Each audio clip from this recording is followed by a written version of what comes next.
សូម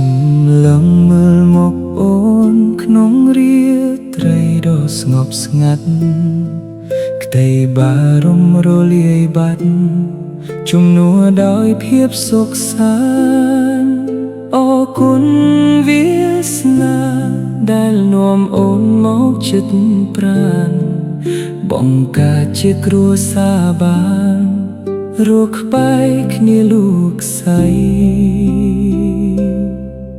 ដៃបងអងអាយសក់បំពេលអូនឲ្យគេងលក់ទោះជីវិតជួបរឿងល្អឬហត់នឿយក្នុងភពត្រីមានអូននៅក្បែរបងមានកម្លាំងចិត្តថ្មីសន្យាថៃស្រីមិនឲ្យអូនទឹកភ្នែកធោបងសន្យានឹងធ្វើជាប្តីដ៏ល្អស្មោះត្រង់និងស្មោះសរមិនឲ្យអូនត្រូវរងកម្ម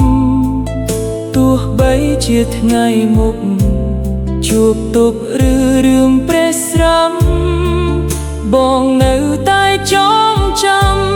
ពាក្យសន្យាការពារស្រី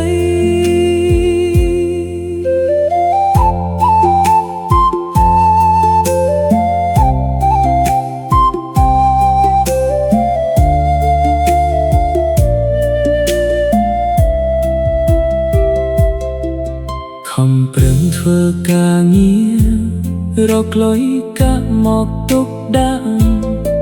ក្តីស្នេហ៍ដ៏ត្រជាក់ផ្ទល់ជូនអូនរាល់រាត្រី